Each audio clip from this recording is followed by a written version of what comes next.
Okay, so this is the practice fund exam. Okay, so this is the practice fund exams. So let's do this together here. So this is listing the uh, George last 6 months. This is the income.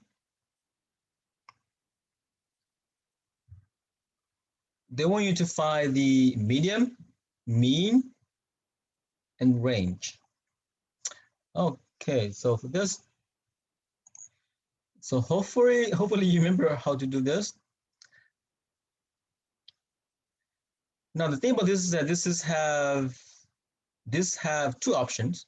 Okay, so without doing anything, I'm going to look at just the numbers.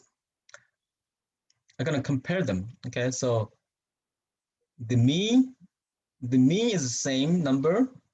Okay, the medium is almost the same. The range, the first option has negative number, second has positive number. So for this one, I don't have to compute the mean because I already know they're the same. Okay, I only have two options, right? Let's check on the range. If you remember, the range is, what is the range? How do I figure out the range of a set of data? So the range is max number, right, minus the minimum number.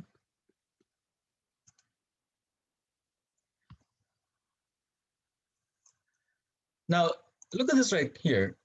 Largest number minus the smallest number. What number do you get out of it? Positive or negative?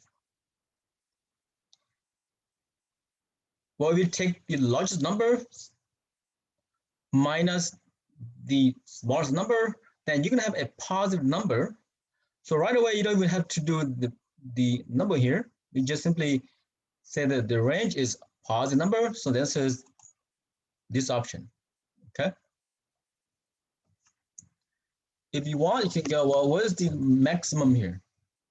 The largest number for this is, let's say, it is a 346. Actually, yeah, 3463. That is the max. What is the minimum? Let's see,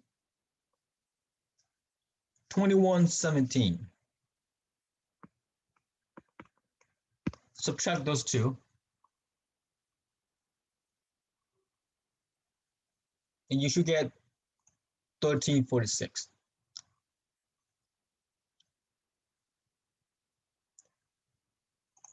Okay, that's easy enough.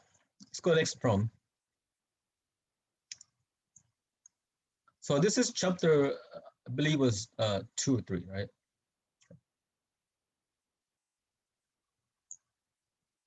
Okay, now number 2. We're going to jump back and forth. So number 2, they want to know the probability that a particular tire of the blend will last longer than 58,700 miles. Okay, so we're told that the mean is 60,000, the standard deviation is 1,300. You want to know the probability, so there you go, the probability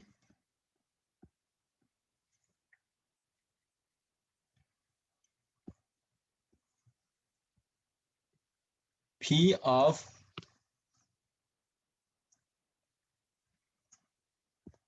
X is bigger than 58,700 700.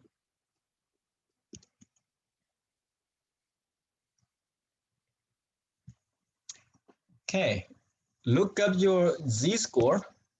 Okay, I want my z-score. So z-score for this is, forget it is a x minus the mean divided by the standard deviation. The x is in fact will be 58,700 minus the mean. We're told it is 60,000 divided by 1,300 because that is the standard deviation. So use your calculator and see what is the z value on that. Yeah, so put in your calculator, compute the z value for this.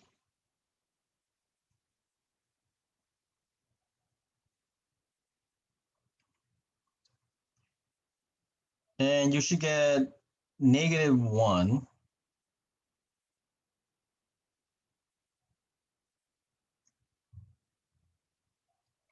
Okay, so z is -1.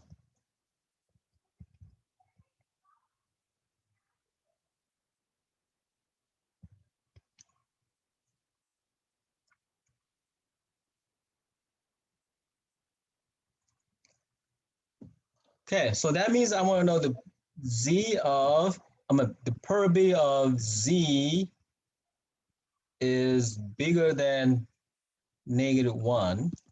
Okay. Now, instead of doing 1 minus the p of z less than -1, you're gonna switch and say, I want to do just simply do the z of z, p of z less than a +1. Okay.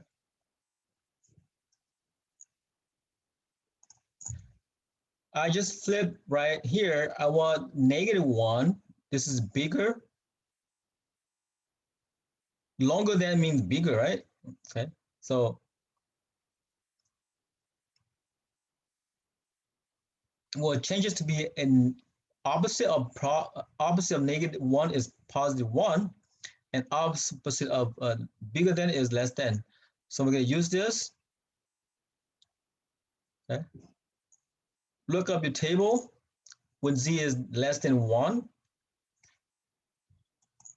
See what you get. So when z is less than 1 or 1.0, what is my probability? Okay, so look at the table.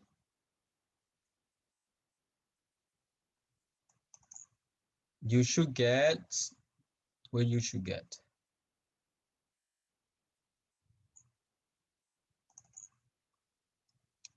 0.8, is that right?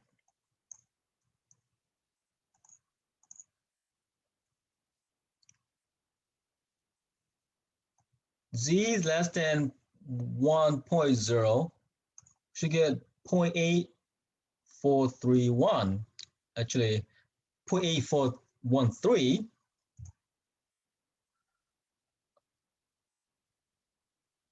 Okay, so this is this guy there. Now you can always do the opposite if you don't want to do the 1 minus the z less than. Okay.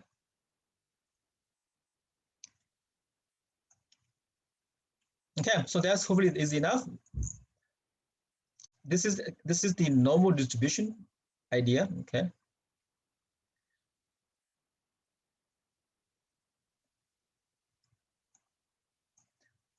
Number 3, this is about the hypothesis test. Okay, so hopefully this is kind of fresh in your mind here.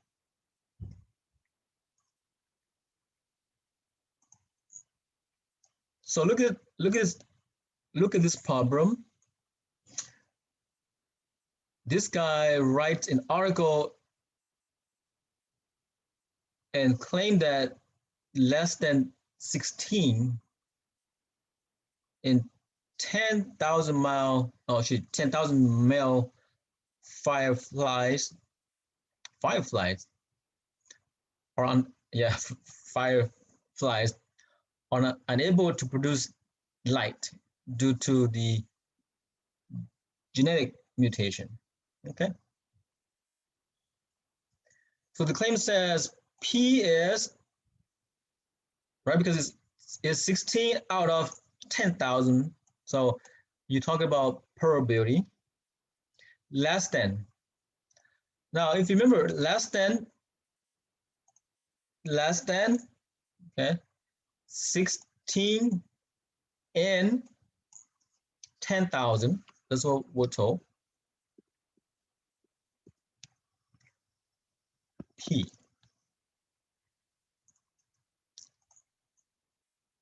Now, right away, you can see that H1, the alternative hypothesis, have either less than, bigger than, or not equal. So you can see that this is going to go to, this guy going to go to H1, and this is that the answer then is this right here. Okay. No, actually, first one, sorry, this one right here.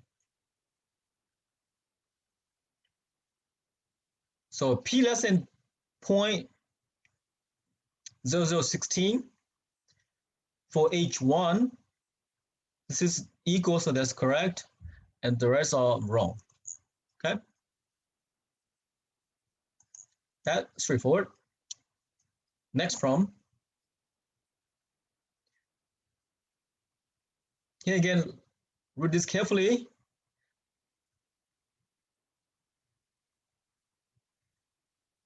Say you would like to test the claim that the characteristics occur with the same frequency. Okay, here the same frequency. That is chapter 11. What is the value of the test statistics?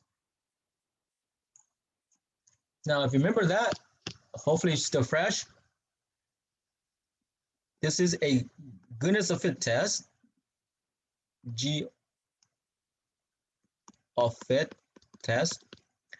Chi-square is the sum of O minus E squared divided by E. Here it says the same frequency. What does that mean? Same frequency means that either you have A, B, C, D, E, F, they must be the same frequency. So you're going to take the total number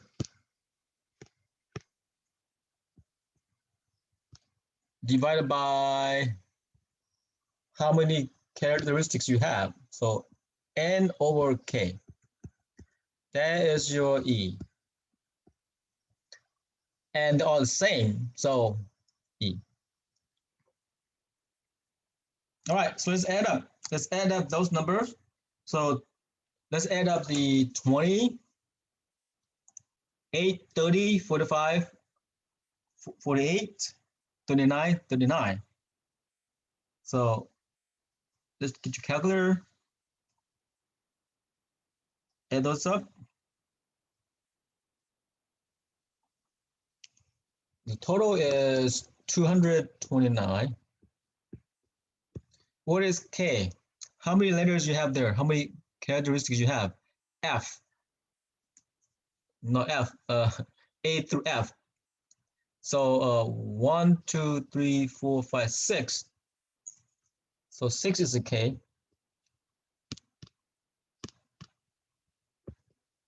So that's the E.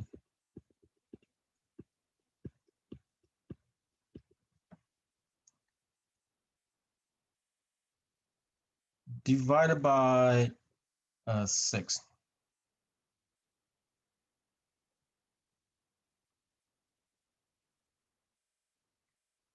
So 28 plus 30 plus 45 plus 48 plus 39, 39. Yeah, that's right. So E is about then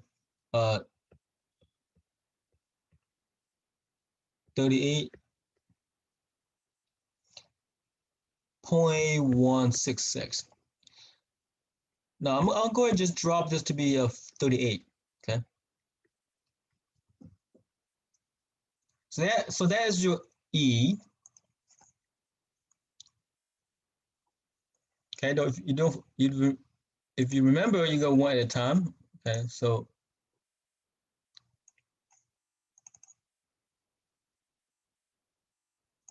bring up your calculator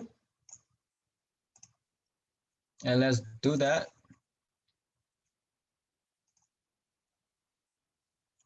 So let me share this one so we have you can see.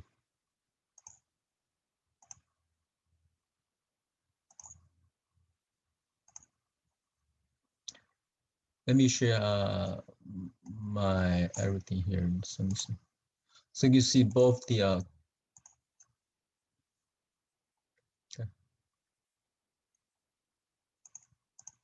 Let me say that the E, we got the E to be 38.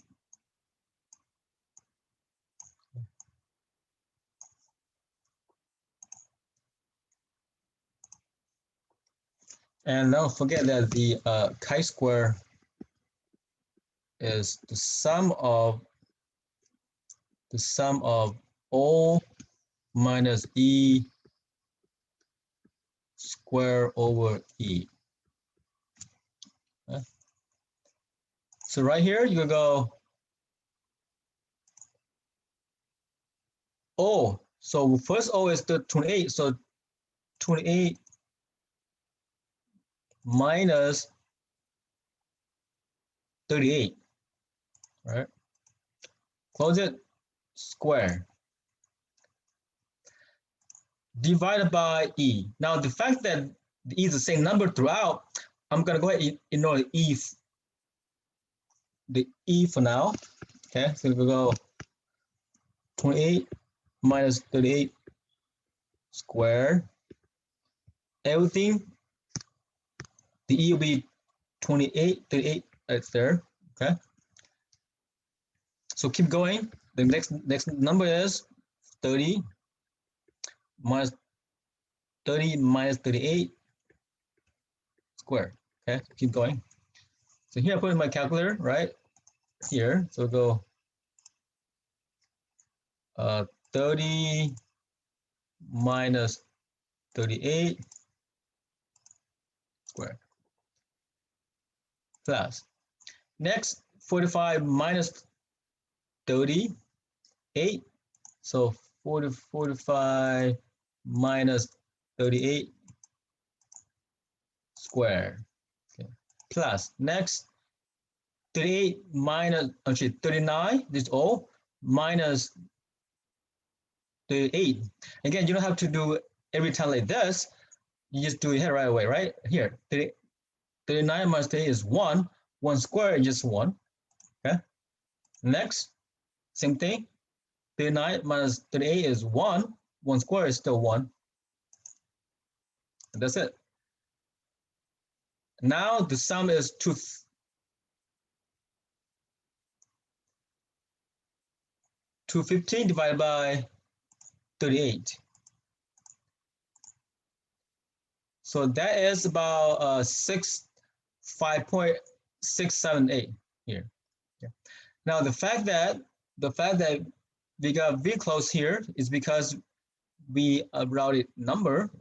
Remember this is typically 1.38.166, right? The fact that we brought up to 38, then it tells you that they're really close. Okay, so the chi-square for this is just simply then is 5.955.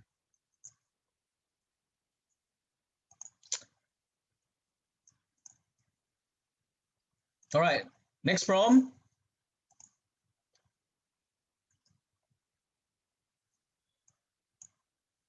Now this one, we're gonna go back to way back to the graph.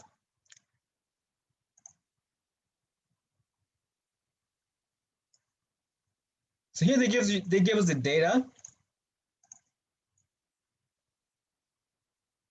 They want to know about the stem plot. So which of these two will be the correct stem plot? Okay, the numbers are, let's see, you have 13, 15, 17. So you have, see, look at the 17 real quick. So 17, you have 171, that's there, right? 172, right here. 175, right here. So that seems correct. So here, same thing. Now, this one's the same thing here. So 1608 is the same thing. What about 59? This is 58. Let's see. So 158, 158 or 159. Is it 158 or 150 or 159? Well, let's look. 158 or 159? See, this is 158 or 159. You have 150, 159. So the answer is this one. Okay. Look, in the 50s, someone have 158 and someone 159. Well, there's only one correct, right? Either 158 or 159. Well, 159, so that's correct. Okay. That is the correct stem plot. Okay, next one.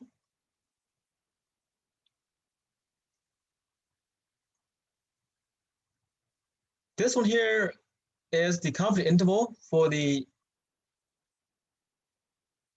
standard deviation. So we're told n is 19, s is 16. Okay, for this one, you have to look at your formula sheets and look at the confidence interval for the standard deviation. You see that the confidence interval will be, if I recall correctly, it should be have n minus 1 s squared over chi squared to the right less than sigma squared less than, same thing here, n minus 1 s squared over chi squared to the left. Don't forget that the r is the alpha half and the L is 1 minus alpha half. Okay.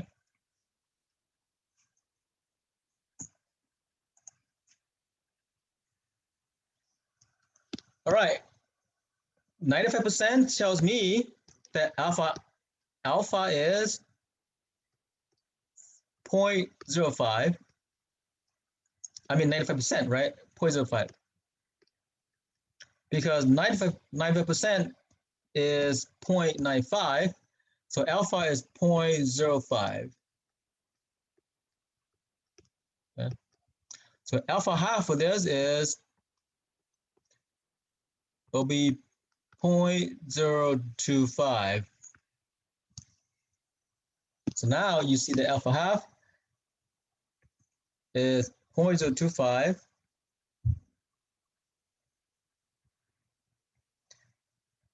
And so 1 minus alpha half will be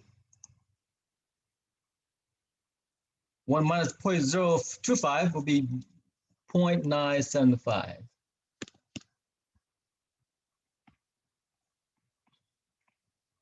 Okay.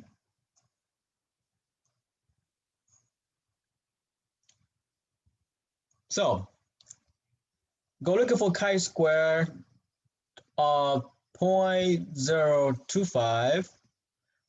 Okay. Also a chi-square of, this is the right side. Okay. The left side is 0.975.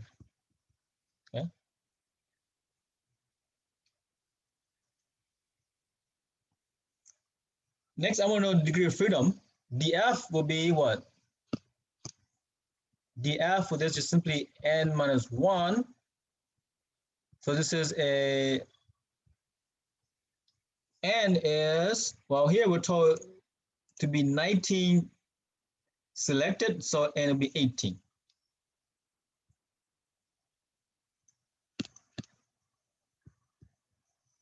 Okay. So look for the degree of freedom of 18.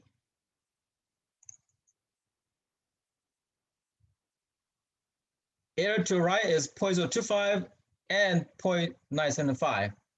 So go back to your table. Okay. Go to the chi-square table, and we're going to look for that chi-square. Okay. By now you should know how to read the table. If not, you're gonna have a hard time for this test.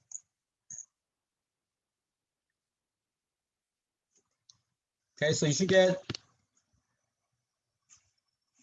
when you got the 0.0, you should get the first one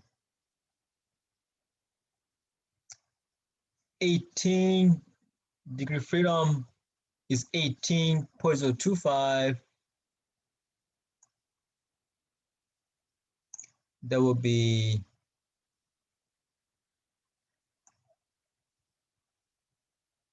31.521. Okay. And then this one here will be 8.231. Okay, so if you look at your table, that's what you're supposed to get.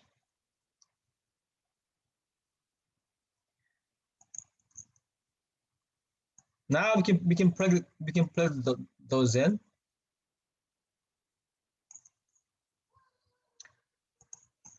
Okay, so first one here, n minus 1, that is 18. So 18, so it'll be 18 times s, as we're told, is 0.16 right here. So it'll be 0.16 squared.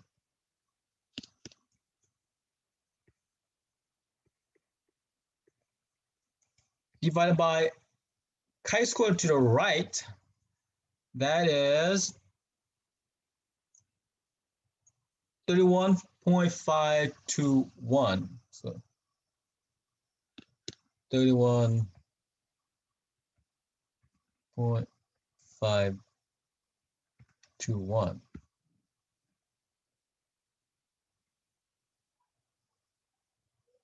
Actually, sorry, 31.526, not 1.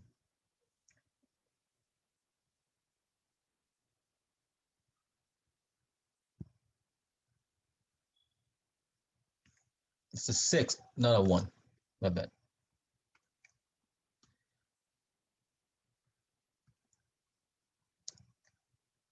Less than sigma square, less than, same thing on the top, so 18 times, again, 0.16 square, divided by sigma to the left, which is 8.231. Okay. Now, don't forget that they're asking about the standard deviations. So you want to take the square root. Don't forget about that. Okay. So take the square roots of everything. So take the square root here. Take the square root here. Okay.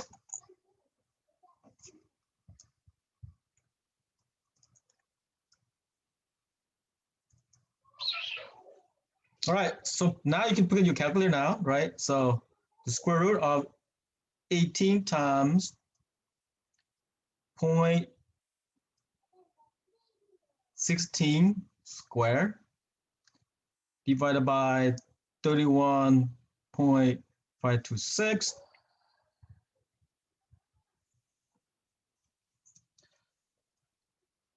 Okay, so if you do it right, you should get this here. The left side is about 12.0 0.8, so this right there, okay? So the first option is the correct. You can finish that off by doing the on the right side right here. This should be at 8.231.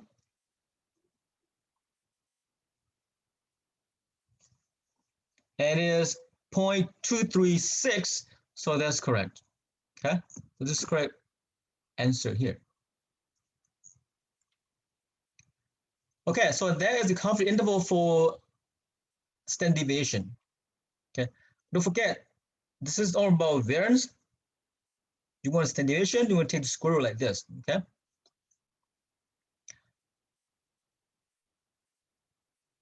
All right, next problem. Now we're back to probability idea there here.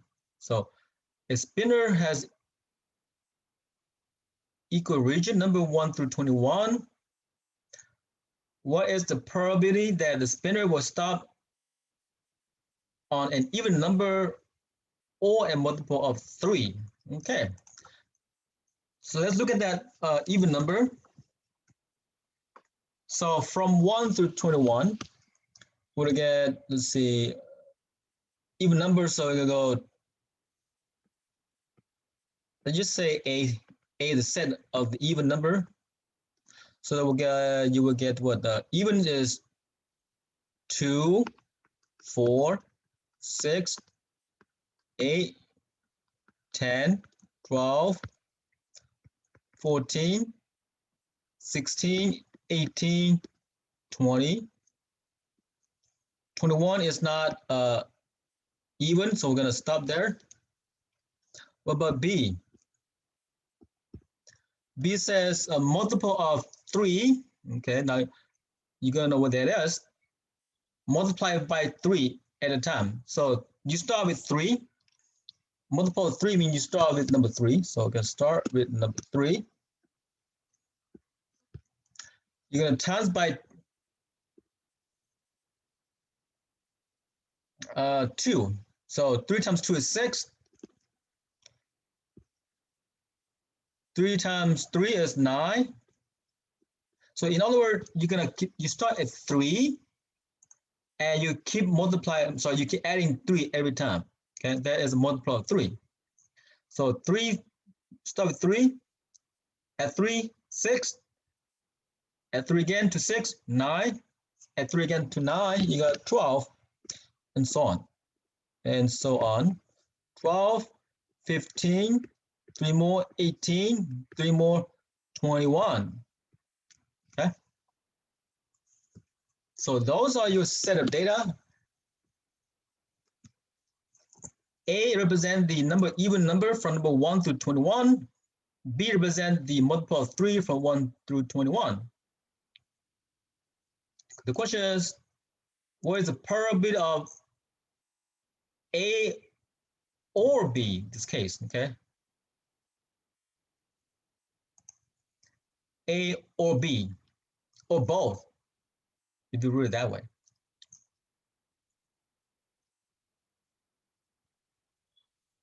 Because they are number 1 through 21, so the n will be total is 21. Okay.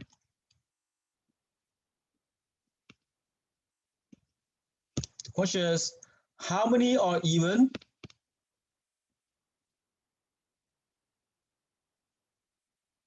Even or multiple of 3x. You know that there are 21 numbers, so 21.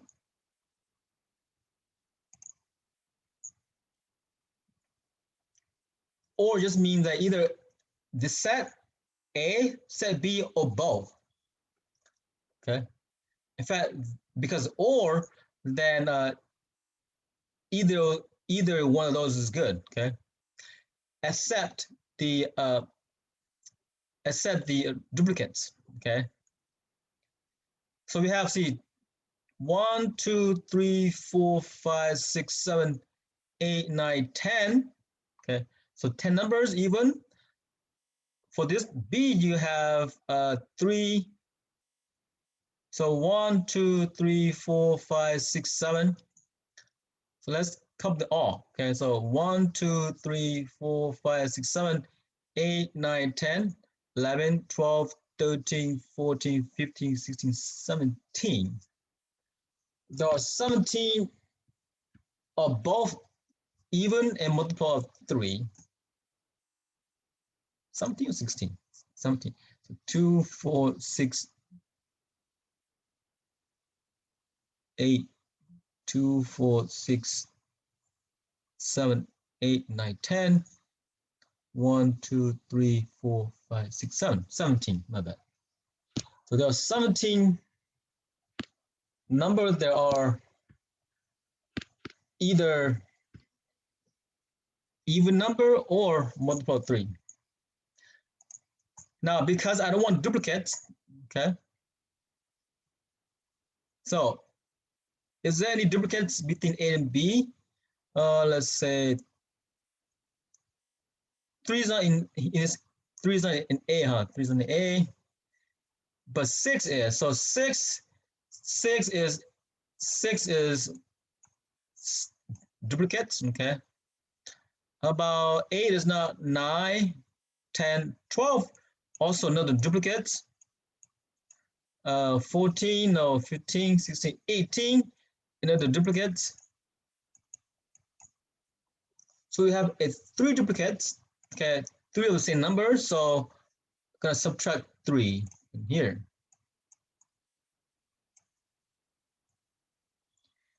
And then you should get 17 minus 3, that should give you a 14 over 31. So I'm 21, 14 over 21, okay? If I were to divide both numbers by 7, I get 2/3, okay? So that is the answer. So again, the word or means you have both of them all together and just subtract the number of duplicates, and you should be it, okay? And then divide by the total number altogether, okay? Because there are number 1 through 21, so there are 21 total numbers. Now look at this real quick, right? First number is 10 over 9. Well, that is about what, 1 point, this is about what, 1.19, okay, 1.9. That is a 1 and 1/10, no, 1 and 1/9, okay? This one is 17. Now, if you know that, if you recognize again that the probability must be between what?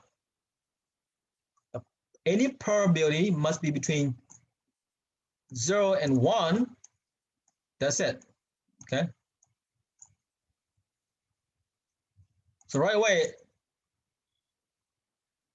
10/9 is more than 1. That's not correct. 17 here is even way bigger than 1. So this two right away is not a number that fit for what we want as a probability, okay? So I might do this to you, I might not do this to you. I mean, okay?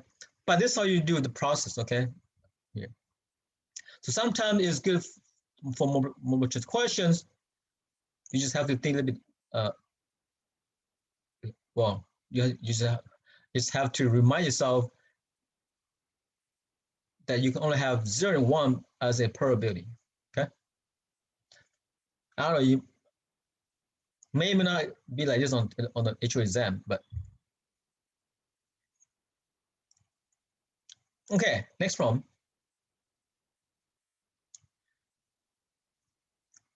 We're back to the hypothesis testing here. So again, we'll go say if the proportion differ from 30%, then the lab will modify a proposed enlargements of its facilities. Okay.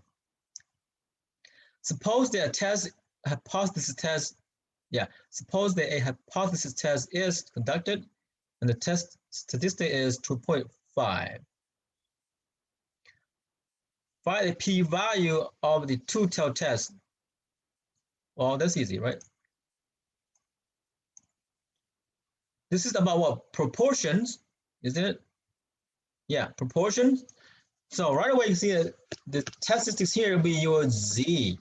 Okay, z is 2.55. You want a both two-tailed test, so just draw here two-tailed test. That means that here is the z is negative 2.5. Here is another z is positive 2.5 because it's a left tail test. I mean, it is both two-tailed test. The area on the left and on the right are py this time.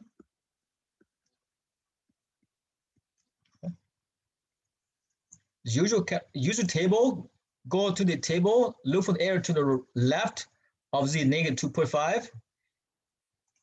Okay, so back to table z table. I want to look at z equal negative 2.5. And you should get 2.5 is negative 2.5. The probability in the table will be 0.0062. Okay. Again, you need to look at the table. The p-value for this is 0.0062. Okay. Now, by now, you should know how to read the table. If you don't, again, you never get a hard time this test. Okay. You forgot how to read it, please let me know. We can look at it together. Now, because it is a two-tailed test, you have to double what you got. Okay. Right, because this is only this part only. You also need the other part, the part on the right. It happens to be that there's the same, the equal amount, same area, so double that, and you get 0.0124. Okay.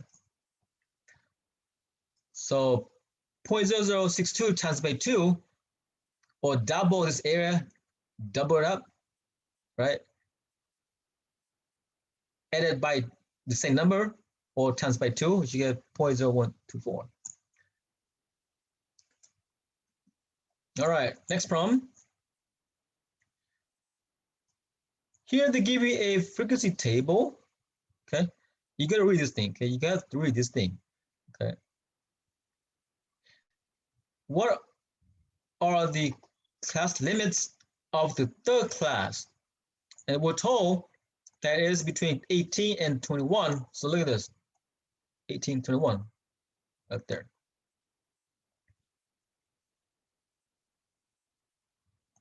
What is the class limits on this one? Now again, you gotta remember this. Lower number is the 18, upper number is the 21. So lower limit is 18, upper is 21. And that's it. Okay, really simple.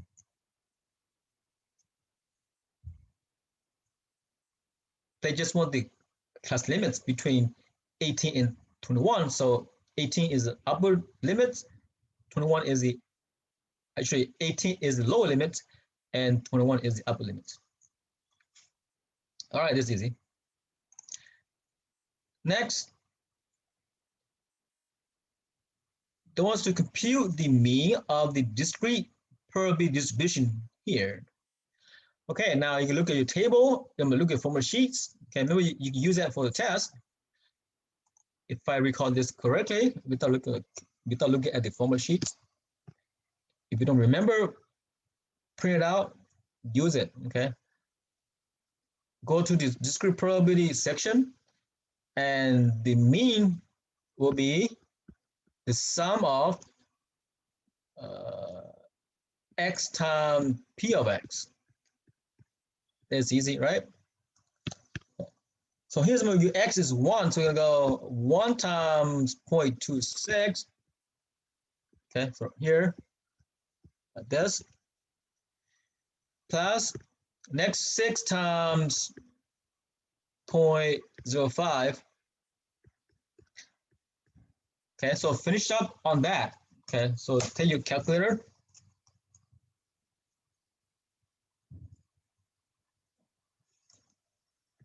There are 2 more. Okay, so I'm gonna let you do that here, and you can check that with me, so you can get see if you get the same answer.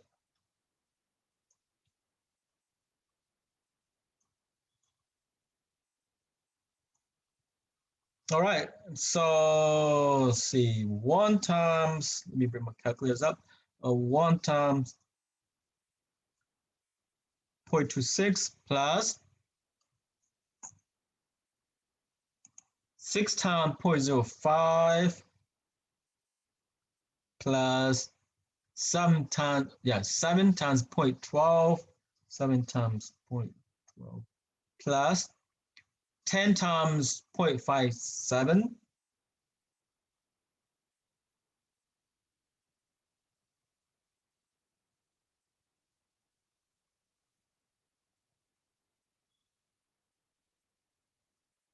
What do we get?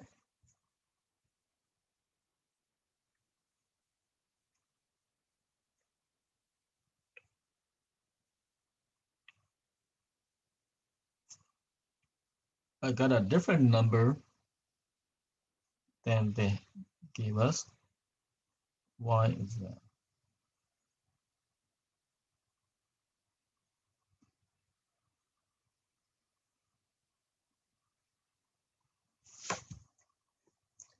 Is that the correct formula for the mean for discrete probability distributions? We'll say double check on the formula sheets. So let's see. I think that's correct, but let me double check on that. Yeah, it should be that number.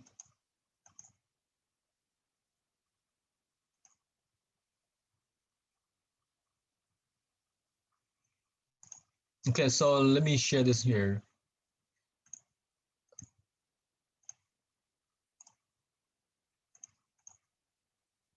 Okay, so here discrete probability is chapter 5, right?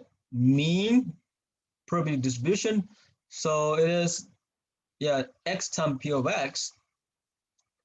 The mean is x times p of x, the sum of x times p of x. That was correct. I got it from Mission.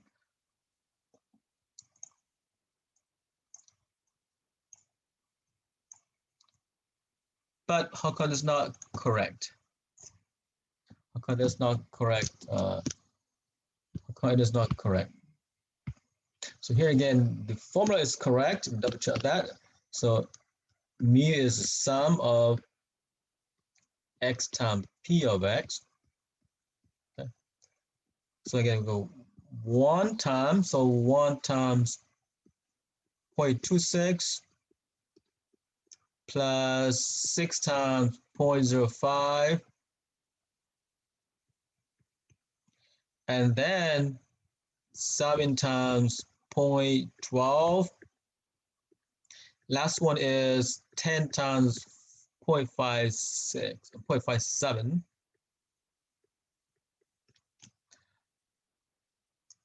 Let's see, double check my calculations.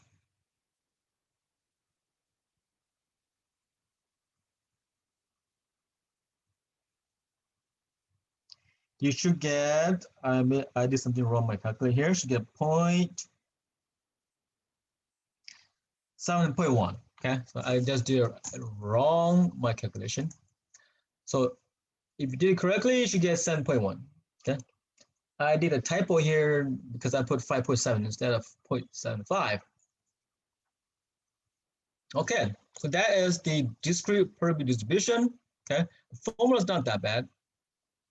Now, because of time, I'm probably not gonna ask you to do the standard deviation for this because it's much longer. All right, next problem here.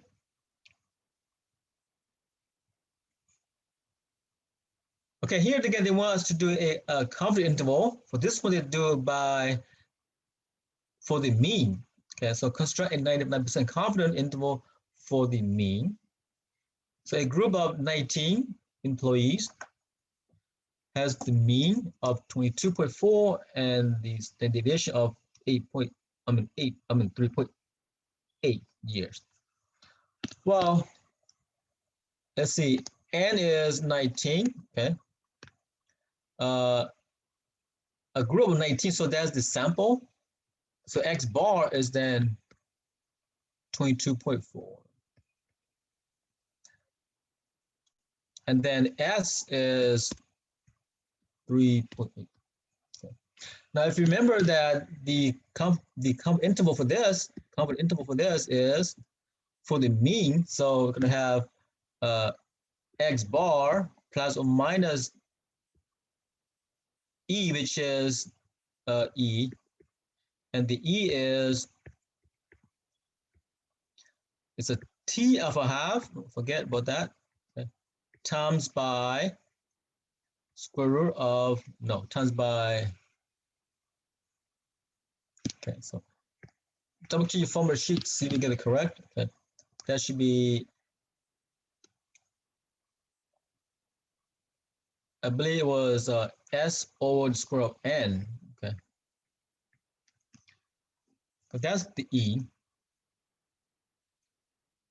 So let's, if you're not confident on that, then go check the formula sheets, make sure that is correct, and it is, okay. Now I use T is because, okay, I use T here is because they give us the S, okay, the standard deviation. If we assume that we know the sigma, then we do the Z, okay. All right, so X, the mean with 3.8 plus or minus, S is again, oh shit, not the mean is 22.4, so 22.4, that's the mean, right? Alpha, S is 3.8 divided by square root of N, which is 19. Now, for the T,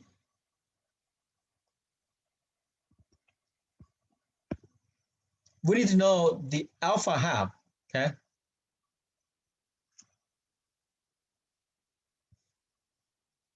Or alpha. So 90% tells me the alpha is 1%, so 0.01. And this is because it is a two-tailed test. Don't forget, right? This is a two-tailed test. This is a area and two tails. Okay.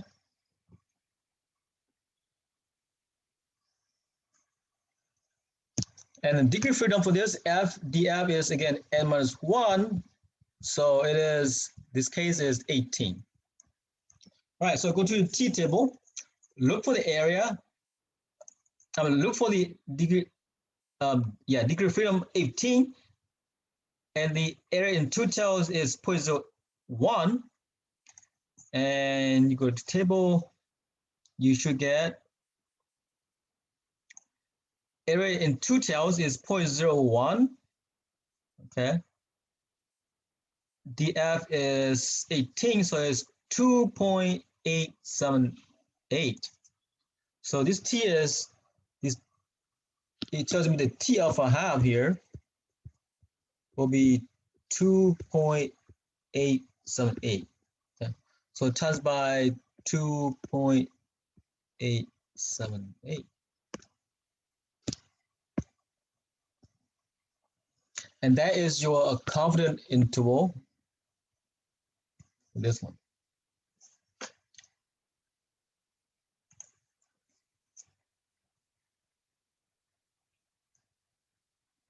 Okay, so using your calculator here, let's do that number.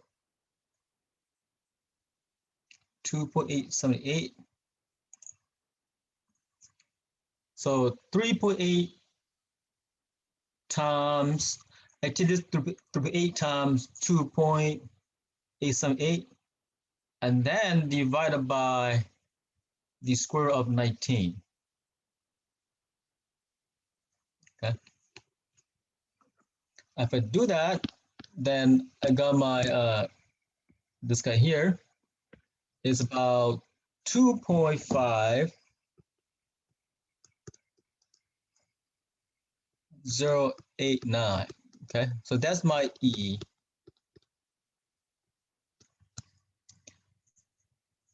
If I were to just simply add the 22.4 to it, okay, so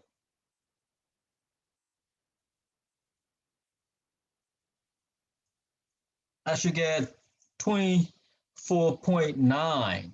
Okay, so this is the first option here. Okay, so add 22.4 plus 2.5, you should get 24.9. Okay, it will subtract 22.4 minus, that is 22.4 minus the 2.508, then you should get about 19.89, which is rounded up to 9. So the first answer is correct. Okay. Again, don't forget, if you know S, the sample standard deviation, use the T. Okay. If you don't know, if you assume we have sigma, then we use the Z. This is your S, okay, not sigma. Sample standard deviation. Okay, let's go back. Next problem. Professor, I have a Yes. question. How did you know to use the two-tailed test on that one? Is it because we have the plus or minus, or plus and minus? The confidence interval is always two-tailed test. Okay, all right. Yeah, because I want to know the upper and lower limits. Okay. So the lower will give me negative and the upper will give me positive. So that way I know it is two-tailed test. Okay, thank you.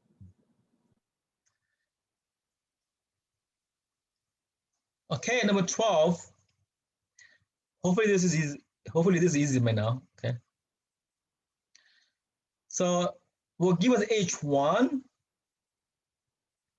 and they also give us the test statistic of Z, so it's good. Now H1 is not equal, so we know it can be a two-tailed test, right?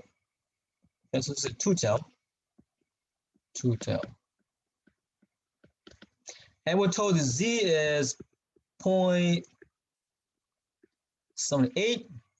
I'm going to use, again, this time I'm going to use Z if less than negative 0.78, okay? To get the p-value, which is the probability when Z is less than negative 78. Right, don't forget, if you draw this two-tailed test we did earlier, is on the left and the right. So this is negative 0.78, and this is some 0.78 on the right, negative 0.78 on the left.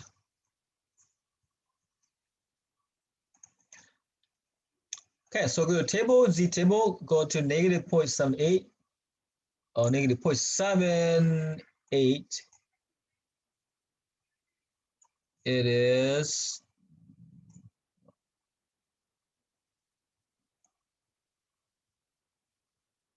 negative 0.78 is, I got 78.2177.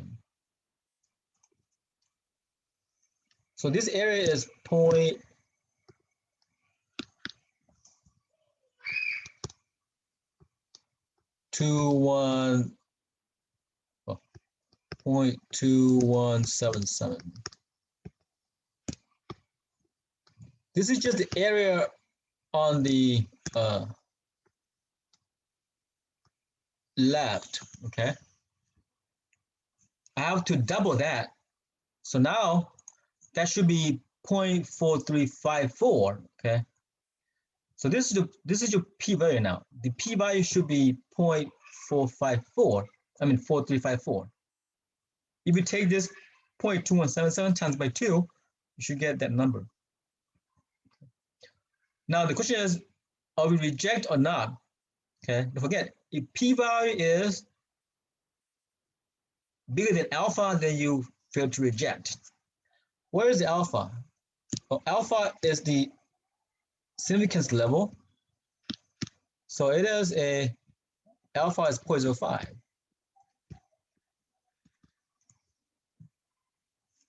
Our p-value is 0.4, so much bigger than alpha, so we're gonna fail to reject. Okay. P-value 0.4 is bigger than alpha, so we fail to reject. If p-value is less than alpha, then we reject. Okay. All right, next question here. Now, look, this problem here says 70% favor build a health center. If 14 citizens are chosen, what is the probability that exactly 6 of them favor to build the health center? Now, this just sounds like a discrete probability distribution. No, actually, it sounds like a binomial. Okay, either they favor or they don't. So that means that P is then 0.7. Okay, because 70% were told favor. N is 14, and out of that, X is 6. So 6 out of 14. So my probability of exactly 6 favor is, now go back to your formula, this is a binomial. Okay. Because again, either you favor or you don't. So we have two options, right? That is the C of 14 to 6 times the P. Well, let me write the formula down. The formula C is the formula is P of X is C. Well, it is C of nx P to the power of X, and then Q to the power of n minus X. Oh yeah, so where is my Q? So Q, that will be 1 minus P. Okay, don't forget about that. So Q is then 1 minus 0.7. So Q is 0.3. So P is the people that favor the health center. Q is one that is not. So 30%. Okay, so now P is 0.7, so you're gonna go 0.7, 0.7 to the power of X, which is 6. Q is 0.3 to the power of 14 minus 6, which is 7. Huh.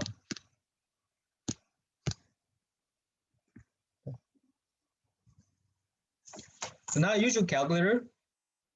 So let me share the, just in case you guys forgot, let me share the calculator here.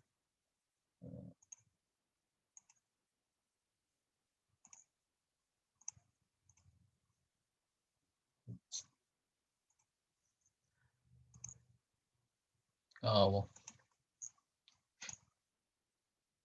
Anyway, if I remember correctly,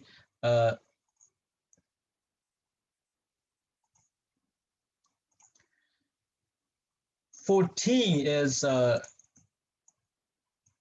well, yeah, N is 14, X is 6, okay, and we got that P is 0.7, and Q is 0.3. The formula says P of 6 is C and X, well, P of X times P, well, times Q to the power of N minus X times Q to the power of, oh gee, P, yeah, P to the power of X. So that's the formula.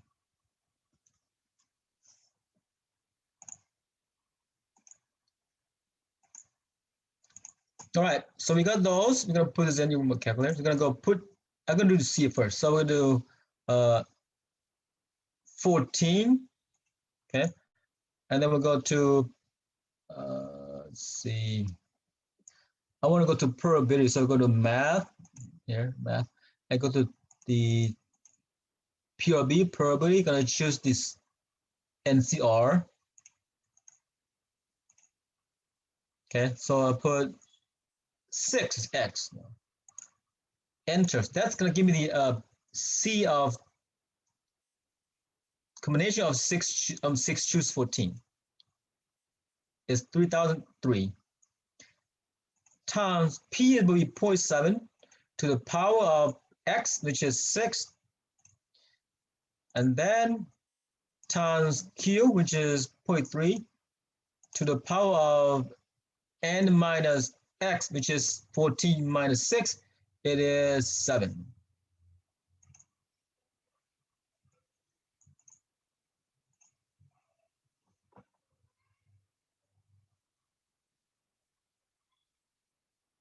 But do it wrong here or what? 7, 14, 6, 0.3, 14 minus 6 is 7, or is it 8? I can't even add now, right? Subtract. 14 minus 6 is 8, not 7. So we'll go back here. Okay, times 0.7 to the power of 6 times 0.3 to the power 8. Okay, not 7. Let's see what we got. Okay, so it's 0.0231, and that's answer here. Okay, so that's the answer, 0.023 here. Yeah, second.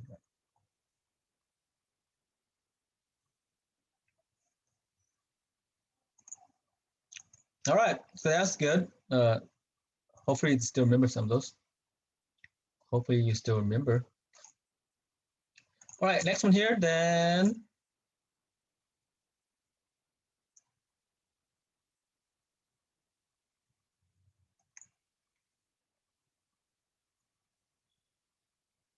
Okay, so for number 14 here, looks like we know how much time here. So we're gonna go and this was just kind of this is here is kind of fresh in our memories. In fact, you just took the test this week, or you will be taking the test this week. Okay. But let's say if I do this, I have a two-tailed. I have a they want to get the test at T. We have a two samples, and we want to compute the T test. So here we have no assumption at all. So if I look at the formula, I will see that the formula is x minus x bar, actually x1 bar minus x2 bar divided by the square of s1 square over n1 plus s2 squared over n2. Okay.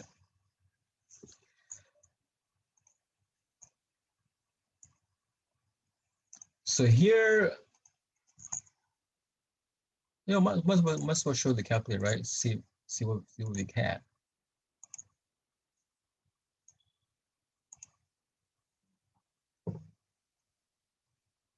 Anyway, what happened to my calculator?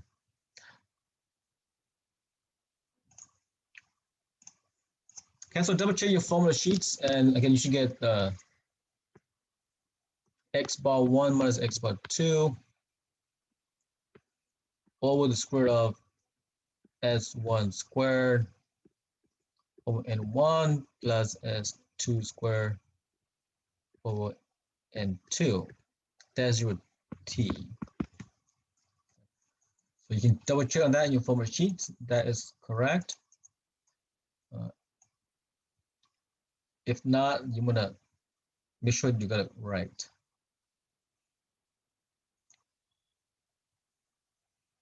Okay, so you're going to go put those in.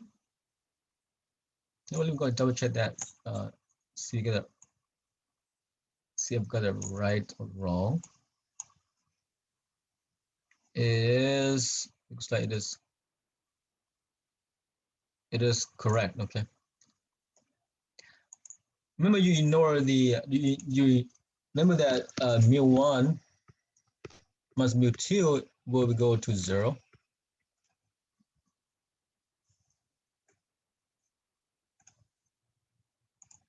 All right, so I just put this in. I'm gonna give you a highlight here so you can see my cursor. X1 we chose 19, right? 19 minus 17, well, just 2. So 2 divided by second square root. Okay.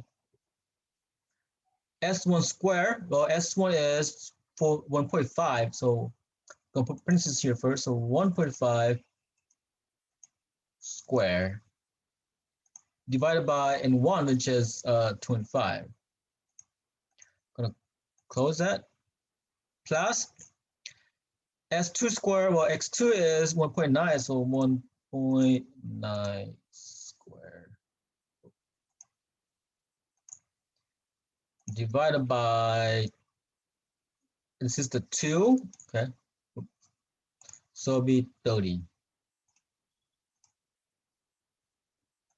Forgot to put the parentheses here.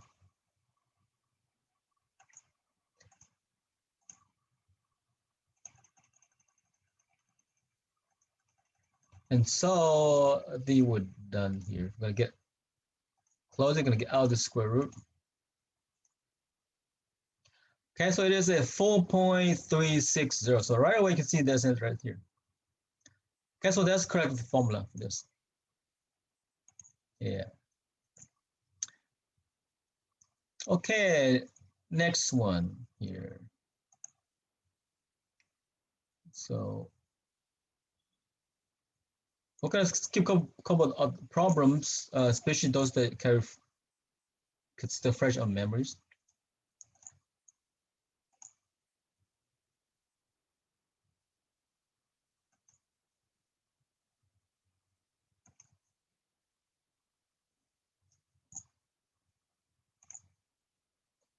Oh, all right, next one then. Oh, what happened here? Okay.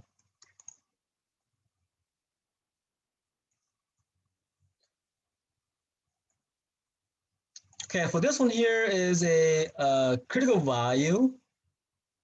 Okay. This is a left tail test, right? Forget this left tail test because sigma is less than. This is chi-square alpha. This is single population. So critical value means you look at the table. Okay, so the F for this is 22, and alpha is 0.10. So just straightforward here. Right, so I'm gonna skip that one. You just easy to read that one. Okay, this one just simply critical value. So that's the table. Okay, so for the table, you need degree of freedom and you need the sigma to get the chi-square. All right, next one here.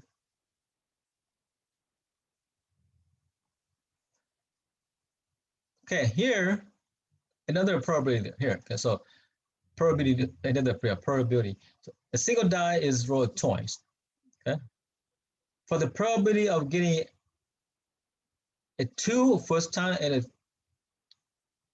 1 second time.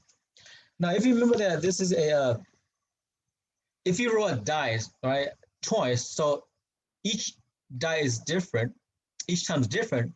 So we have a probability of A and B, and that is just simply, if I remember correctly, there's the independent, this is the multiplication rule, so it'll be probability A times probability B. Okay. This is if, right, if A and B are independent event. Okay. This case, there is, okay, because roll a dice for the first time has no effect on the second time, or vice versa. So no effect, no influence, so independent. Okay, the first time you roll a dice, what's the probability getting that 2 first time? Well, it's only 1 out of 6, right? Okay, because 2 shows up 1 time. That's the first dice. Times the second dice is a 4. Well, a 4 shows up 1 time out of the 6 dice. Multiply it out, we go 1 over 36. So this is a simple multiplication rule that we can use. We did the addition rule last time, right? The OR, we have the even number and the multiple of 3.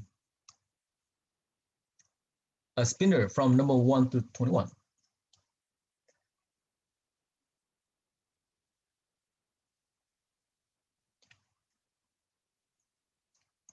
All right, let's next problem. Here's a box plot a long time ago, okay? Now, hopefully, I'm gonna do this to you too. So hopefully I make sure I have this for you so you can check one time, check it one time, and make your test go faster. Now, if we look at this, right, I want 2 options, so I'm gonna match it out. Okay, so 5.5, same thing. Oh, this is 6.3, 6.4. Okay, that's different. 7, 7, 7, 4, 7, 7, the same thing. So now I'm gonna look at only this part. Okay, what is that part? If you recall your box plot, this is your right minimum. The first number is your minimum. The first bar is your Q1, second Q2, third Q3, and last one is the maximum. I'll look at on Q1. Okay. How do I get my Q1 here?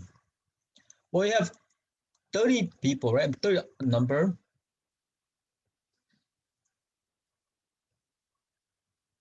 Remember the Q2 is the median, right? Don't forget Q2 is the median.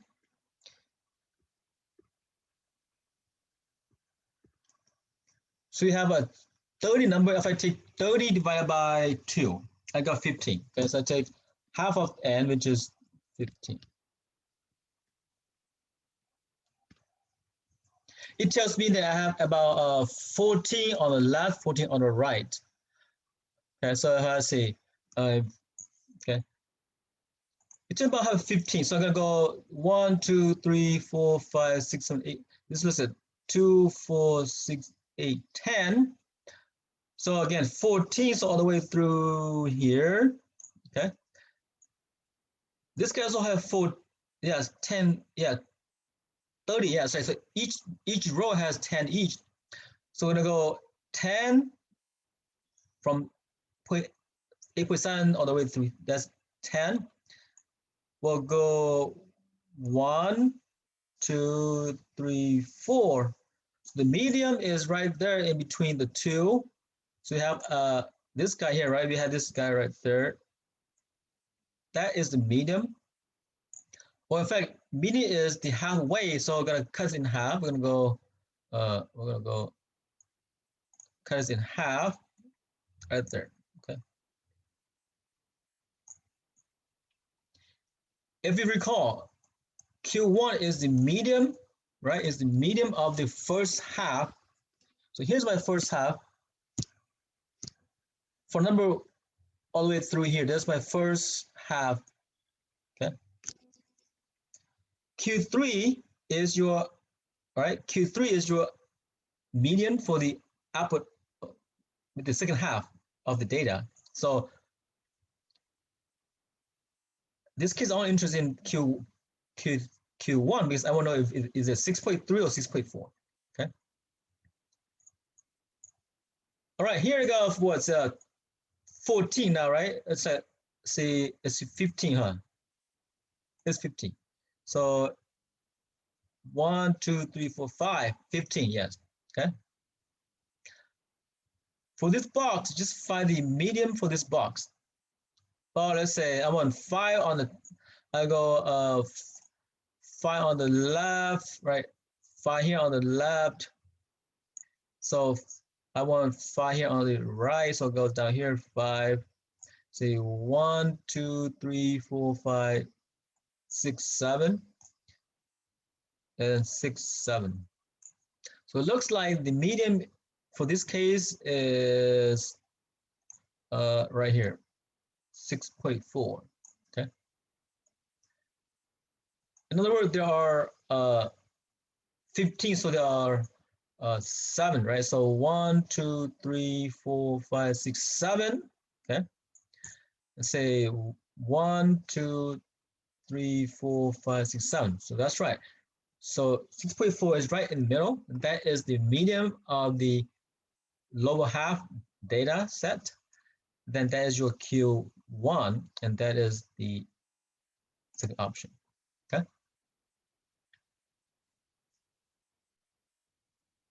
These are already in order, so that's good. From largest, from smallest to the largest number, so we're good.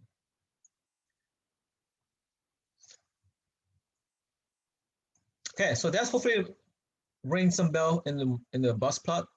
In the bus plot. Okay.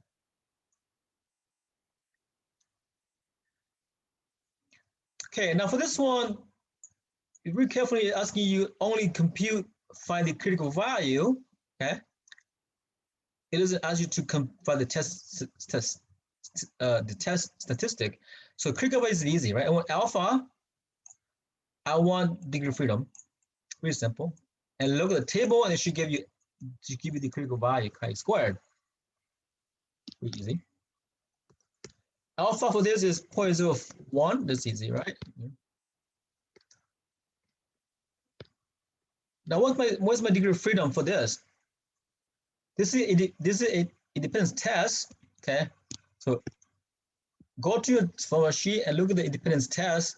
See where is the df here. Df is, if I look correctly, if I look it up, I got r minus 1, right, times c minus 1, meaning how many rows you have? You have 2 rows, so 2 minus 1.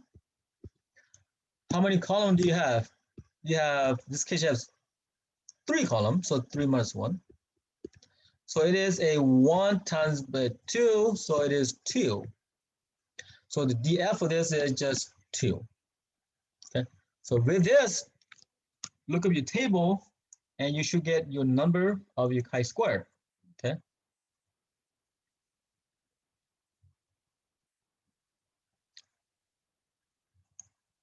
So I'm gonna leave that to you to look at. Okay.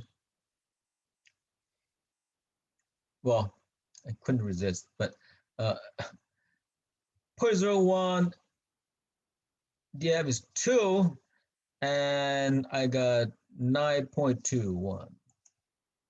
Okay, so that's the correct number. Okay, so you have to read this thing, guys. You have to read this thing off so that you don't do the wrong thing, wrong formula. Okay, next one here.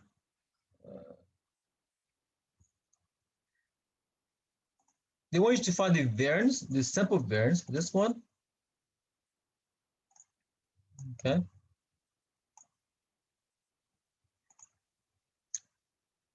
We have little time, so I'm going to skip this one. Hopefully, you know how to do this one. Okay. Give you find numbers, you can use your calculator, you can use your formula to compute the variance, okay? By now you should know how to compute the variance, only 5 numbers in there. All right, next one here, 20. Another z-score here, right? So this is another z-score.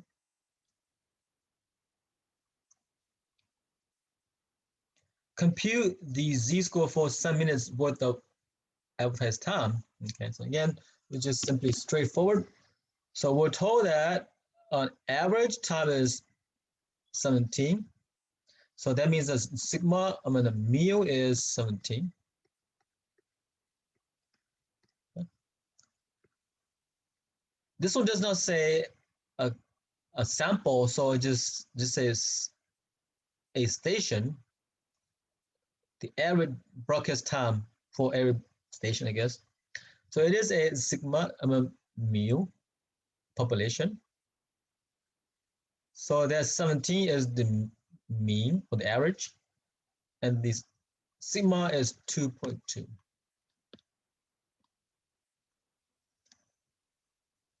What is the z-score for when x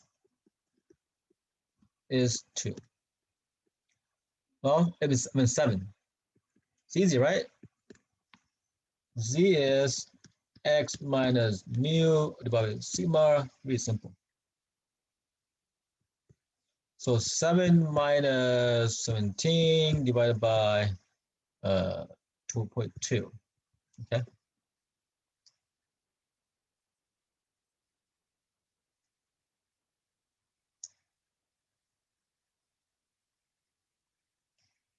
So she have negative 4.55. Okay. Negative 4.55.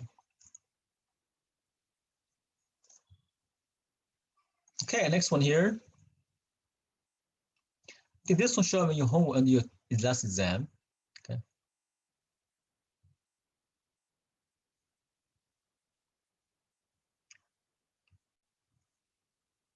Same with this one here last time, right? First exam. But the F test is just simply bigger, so it'll be S1 squared divided by S2 squared. That's easy. Well, S1 is for the first population.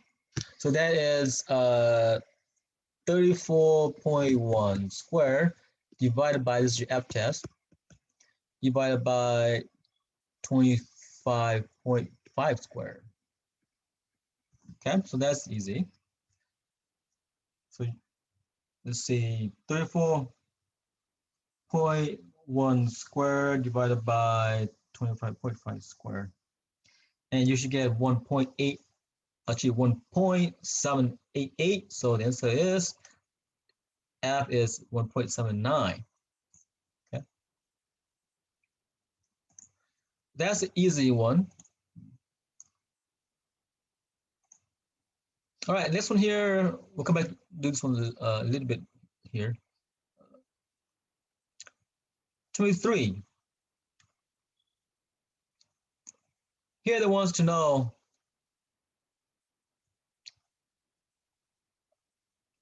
if, say, the average, right, the mean, so the average gasoline bill for household is bigger than, so mean the mean is bigger than 120. If hypothesis test is performed and you reject the null. So now we reject the null. How is this gonna work? How are we gonna make a conclusion on that? Well, again, if you reject the H0 means what? Means that the H0 is stand, so you don't have no evidence. Okay. And that is gonna go, this is gonna go to H1. So H1, no equality, yes, that's right. Actually, yeah. Sorry, that is the original claim. The original claim saying that the mean is bigger than 120. So this is no equality. And you reject. So based on the conclusion, you reject and you claim says bigger, and that is no equality. So there is, according to the table, to the chart in your formula sheets, you make sure to print that out, okay? That is, you're gonna not enough evidence to support the claim. I mean, sorry, there is enough evidence to support the claim. So it is second one. Okay, so reject is 0, and the claim says bigger than, so it has no equality. Based on that, based on the table, okay, the chart that you guys have, you should say that there is sufficient evidence to support the claim that whatever it is, which is mu bigger than 120. Okay, so that's just straightforward on the hypothesis testing procedure. Okay.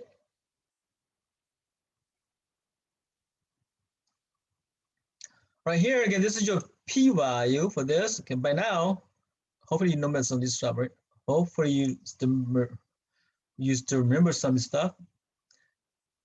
This is z between negative 2.5, 2.25 and 1.25. Okay, so that is back to like chapter 6. This is z between, because z is less than and z is bigger than, so that is equal to the probability of z less than the largest one first, so 1.25, minus the probability of z less than the smaller one is negative 2.25. Okay, so go to the table and look it up, the table of z less than, z is 1.25. So let me look at it real quick. You can check with me here if you want. 1.25 is 1.25 is 0.8. You look it up, should give you 0.8944. Okay, minus a negative 2.25. So look at the table again.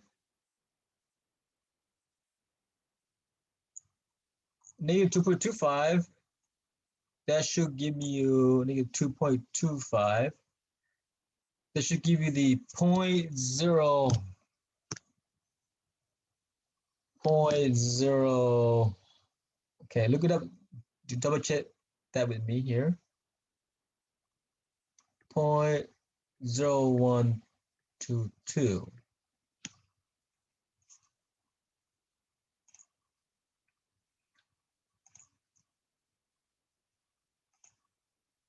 Yeah, so that is the correct. So if I do that, I will get the, if I subtract that up, I will get this number here, 0.8822.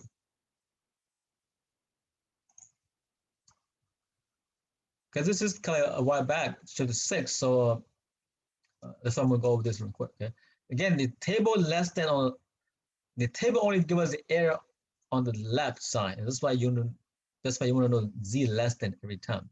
Okay.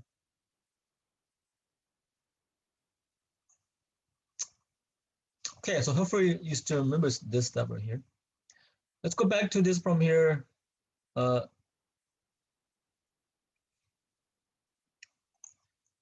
I'm gonna skip this one for you guys here. So you're gonna do that yourself here. This is just find the R. Okay, this is longer time to do it. So you can do it yourself here. Okay.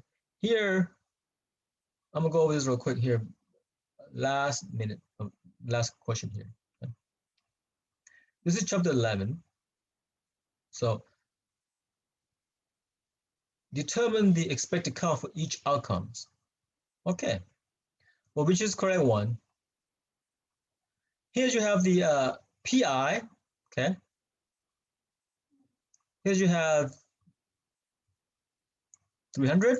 That's the easy one, but leave more work here. So expected value for this, because they give us each PI, so will be PI, EI is N times PI. So that's easy, right?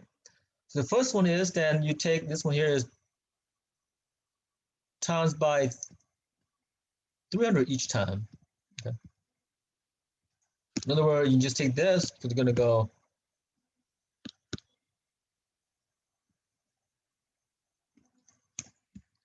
okay, so each time times by that, we're done. Okay, so take this, put 3 times 300. What's that going to be? 0.3 times 300 is 90. So right away, this is right here. Okay, because again, right, the first one here, it's only one guy that has 90, and the rest of these two do not. So these two do not have the 90 of the first column, then that's it. Well, let's check. 0.25 times 30, no, times 300.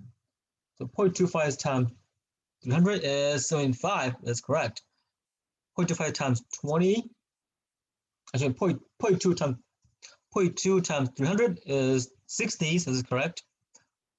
And the last one is same thing, 75. Okay, that's all you need to do on here on this problem here. This is a goodness of fit test. Okay, so